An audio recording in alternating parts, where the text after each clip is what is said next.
सरकारी कर्मचारियों के लिए मोदी सरकार ने एक बहुत बड़ा फैसला लिया है। पेंशन स्कीम बदल दी गई है। अब नई पेंशन स्कीम आ गई है। अब यूपीएस यानी कि यूनिफाइड पेंशन स्कीम को मोदी कैबिनेट से मंजूरी मिल गई है।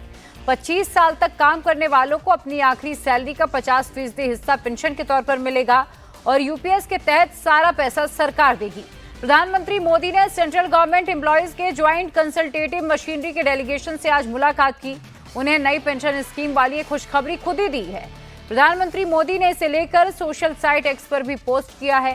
मोदी ने लिखा कि देश के लिए कठिन मेहनत करने वाले सरकारी कर्मचारियों पर हमें गर्व है और यूपीएस इन कर्मचारियों की आर्थिक सुरक्षा को सुनिश्चित करने वाली है, इसलिए इसे बहाल किया गया है।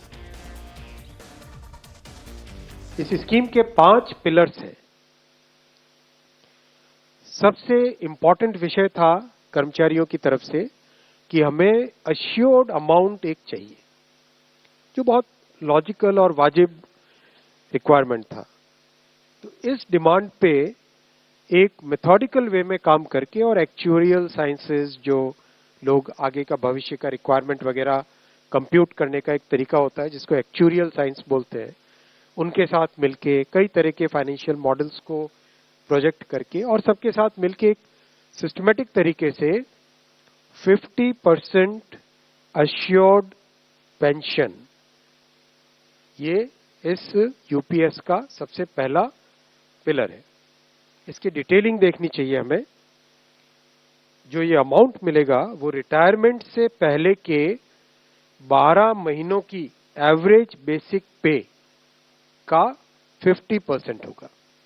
मैं रिपीट कर रहा हूं, अश्योर्ड पेंशन का जो अमाउंट है that will be the average of basic पे ऑफ 12 मंथ्स बिफोर सुपर एनुएशन, उसका 50% होगा। और इस फुल पेंशन के लिए जो क्वालिफाइंग सर्विस रहेगी वो रहेगी 25 इयर्स, यानी 25 वर्ष तक अगर किसी ने काम किया है, सेवा की है, तो उसको फुल पेंशन यानी जो ये अश्योर्ड पेंशन का अमाउंट है वो मिलेगा।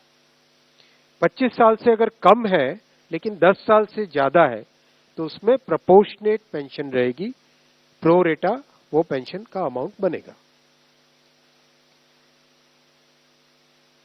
जो कभी किसी कर्मचारी की डेथ हो जाए तो फैमिली पेंशन एक बहुत बड़ा, स्पाउस के लिए ये बहुत बड़ी एम्प्लॉयज की एक रिक्वायरमेंट थी, डिमांड थी।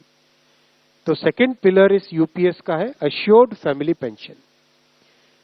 किसी भी कर्मचारी के डिमाइज से पहले, इमीडिएटली पहले जो पेंशन थी, अमाउंट था, उसका 60% मिलेगा एम्प्लॉय के, डिसीज्ड एम्प्लॉय के स्पाउस को। ये सेकंड पिलर है। थर्ड पिलर है अश्योर्ड मिनिमम पेंशन। कई बार देखा कि सर्विस कम होती है और कंट्रीब्यूशन जितना हुआ है उससे एक सफिशिएंट अमाउंट नहीं मिल पाता था, और ये अपने आप में एक बड़ा विषय था केंद्र सरकार के कर्मचारियों का और एनपीएस में जुड़े सभी कर्मचारियों का। इसीलिए एक minimum assured pension, assured minimum pension 10,000 rupees per month, वो इसमें यूपीएस में थर्ड पिलर ये रखा गया है। इसके साथ आगे वाले पॉइंट को जोड़ के करेंगे तो अगर डीएनएस रिलीफ यानी महंगाई से रिलेटेड रिलीफ जो मिलेगी तो वो आज की तारीख में होते होते करीब 15,000 रुपए पर मंथ हो जाती है, which is a substantial relief part of this entire pension system. Fourth pillar है इन्फ्लेशन के साथ इंडेक्सेशन।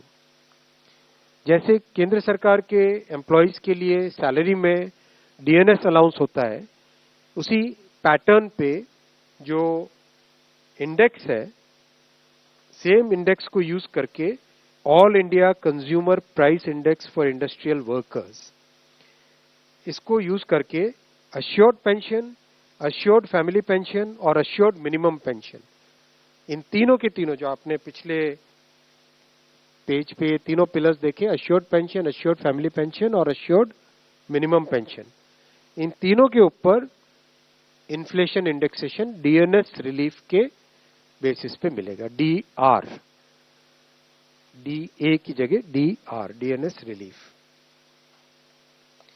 पांचवा पिलर है इस स्कीम का lump sum payment at superannuation in addition to gratuity. ये एक तरीके से बहुत ही इंपॉर्टेंट और बहुत ही बड़ी एक रिलीफ मिलेगी। जब सुपर एन्युएशन होता है तो उसके बाद में इंसान अपनी लाइफ को प्लानिंग जिस तरह से करना चाहिए तब कई बड़े खर्चे आते हैं, इसलिए ये लंप सम एक अमाउंट तय किया गया।